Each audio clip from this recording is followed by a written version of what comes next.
La Grande Muraille, Changcheng, traduit littéralement la Longue Muraille, aussi appelée les Grandes Murailles, est un ensemble de fortifications militaires chinoises construites, détruites et reconstruites en plusieurs fois et à plusieurs endroits entre le IIIe siècle et le XVIIe siècle pour marquer et défendre la frontière nord de la Chine. C'est la structure architecturale la plus importante jamais construite par l'être humain, à la fois en longueur, en surface et en masse. Populairement, on désigne sous le nom de Grande Muraille la partie construite durant la dynastie Ming qui part de Shanhaiguan sur le territoire de la ville de Qinhuangdao, dans la province de Hebei à l'est pour arriver à Jiayuan dans la province de Gansu à l'ouest. Selon un rapport de 1990, la longueur totale des murs serait de 6259,6 km². En raison de sa longueur, elle est surnommée en chinois la Longue Muraille de 10 000 lits. Le li étant une ancienne unité de longueur chinoise et 10 000 symbolisant l'infini en chinois. Ce surnom peut cependant être pris dans son sens littéral par approximation, 6700 km faisant 11 632 lits dans sa valeur. Généralement considéré de 576 mètres ou 13 400 lits dans sa valeur actuelle d'exactement 500 mètres. En moyenne, la muraille mesure 6 à 7 mètres de hauteur et 4 à 5 mètres de largeur. En avril 2009, l'administration d'État, chargée du patrimoine culturel, ayant utilisé des techniques de mesure plus récentes, révise cette mesure et déclare une longueur de 8 851 km, dont 6 259 km de murs, 359 km de tranchées et 2232 km de barrières naturelles, telles des montagnes ou des rivières. Le même service a publié en juin 2012 une mise à jour de son étude et estime désormais à 21 196 km la longueur totale de la Grande Muraille. Cette nouvelle estimation prend en compte des parties actuellement détruites. Depuis 1987, la Grande Muraille est classée au patrimoine mondial de l'UNESCO et en 2015, le constat est fait d'une nette dégradation de l'état général de la Grande Muraille, due principalement aux conditions climatiques et aux activités humaines et de la nécessité d'intervenir rapidement pour assurer sa sauvegarde. Si le terme Grande Muraille désigne principalement aujourd'hui les fortifications érigées pendant la dynastie Ming, plusieurs murailles construites lors des dynasties précédentes ont porté ce titre, et les frontières de la Chine évoluant avec le temps. 6 sections de la muraille portent des noms spécifiques. Badaling, qui couvre environ 80 km au nord-ouest de la ville de Pékin, dans le xian de Yanqing. La portion du mur qui traverse Badaling a été construite pendant la dynastie Ming. Grande muraille de Hushan, partie la plus orientale initialement construite en 1469 sous la dynastie de Ming. Mutianyu, situé dans le district de Huaiyu, à 70 km au nord-ouest de Pékin, datant du VIe siècle. Timatai, situé dans le xian de Miyong, à environ 120 km de Pékin en direction de Chengde. Bâtie entre 550 et 577, elle fut reconstruite en 1368 sous la dynastie Ming et n'a fait l'objet depuis d'importantes restaurations. Yuanbiaguan, petite section de la muraille située dans le nord de Yangtze, dans la municipalité de Tianying, à environ 126 km de la zone urbaine. Le site se trouve sur une crête de montagne escarpée et abrupte. La première construction date d'il y a environ 1400 ans avant la dynastie Yi du Nord.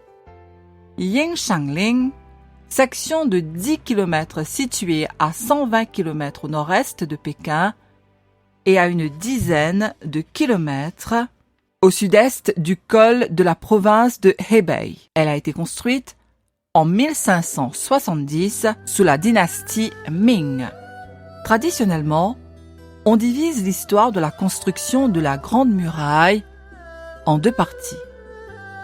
L'une précédant l'unification de la dynastie Ying en l'an 221 avant Jésus-Christ, lors de la période des printemps et des automnes et la période des royaumes combattants, d'où les divers États et royaumes qui divisaient la Chine érigèrent des murs de terre à leurs frontières.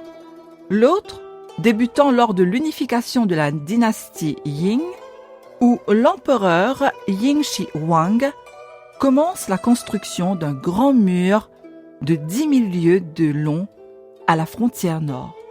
Les peuples en Chine construisent des murs depuis leur plus ancienne dynastie.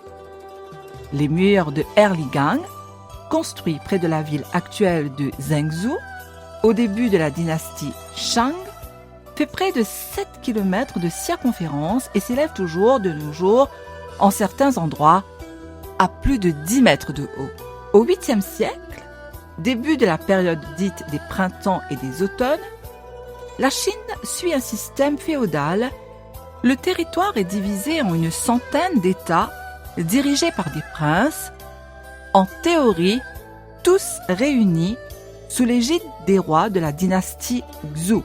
La plus vieille référence littéraire porte sur une muraille construite en 656. Cependant, au cours du temps, ces États s'annexent les uns les autres pour former de grandes principautés et au VIe siècle, certaines principautés au sud font sécession comme le Shu ou le Wu. La Chine est alors vite morcelée en plusieurs royaumes indépendants.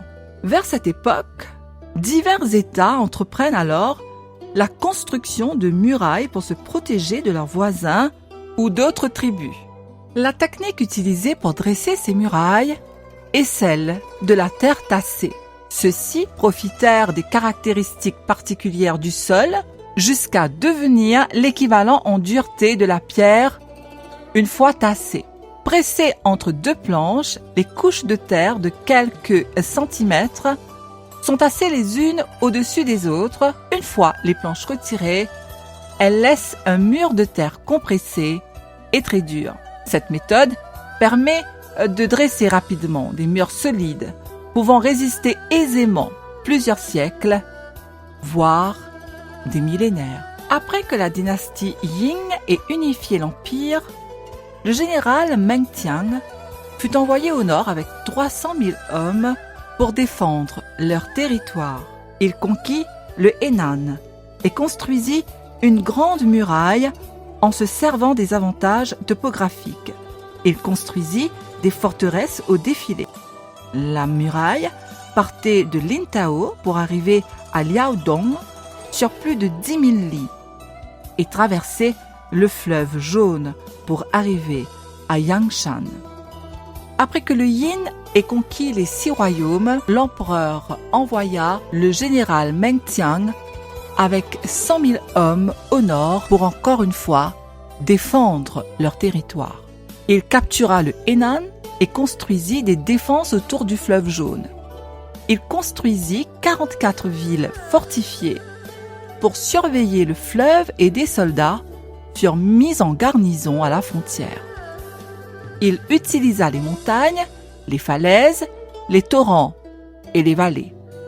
Au cours de la première moitié du XVIe siècle, les Ming multiplient les fortifications. Ils font des constructions défensives. Après une grande bataille, le commerce reprend avec la Mongolie et la pratique du tribut est maintenue en faveur de la paix. Et c'est dans ce contexte que les Ming, en 1474, construisent leur première longue fortification. Une fortification longue de plus de 900 km pour protéger leur frontière nord-ouest. Construit en terre, ce mur fait plus de 9 mètres de hauteur et est garni de tours et de postes de garde. Il est nommé Tabienne, qui signifie grande frontière. En 2004, le microsatellite Proba de l'Agence spatiale européenne, contrôlé depuis la station de Rédu en Belgique, prend une photo de la muraille depuis une altitude de 600 km grâce à une caméra de haute résolution, ce qui signifie la Grande Muraille de Chine peut être observée depuis l'espace. Elle est une des principales attractions touristiques du pays.